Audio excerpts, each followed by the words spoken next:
నేను ఒక్కడే విజ్ఞప్తి చేసుకుంటాను, ఒక మహిళగా మిమ్మల్ని అడుగుతున్నా. నేను ఎంత చేస్తుంటే కూడా మీరు చూస్తూ కూడా ఊరుకున్నారు.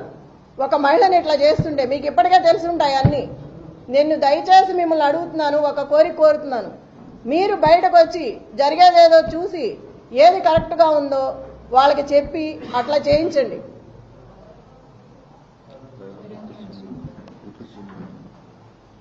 ఈ బట్టి విక్రమార్క మొత్తం జూబ్లీ హిల్స్ అంతా రౌండ్లు వేస్తున్నాడు. అవసరం ఏంటి?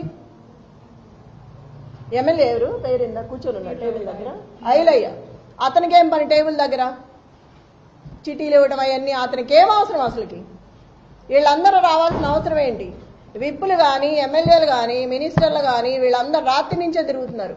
అవసరం ఏంటి జూబ్లీ హిల్స్లో వీళ్ళకి?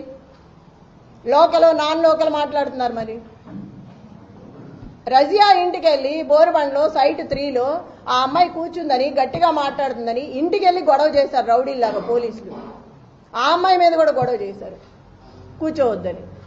టేబుల్స్ ఇవ్వట్లా, కుర్చీలు ఇవ్వట్లేదు. ఆ టేబుల్స్ తీసుకొచ్చి పోలీసులు సందు చివర 3 అడ్డం పెట్టుకున్నారు. అవి ఎవరికి అవసరం? వాళ్ళ దగ్గర లాక్కొచ్చి మీరు ఎందుకు వేసుకోవాలి?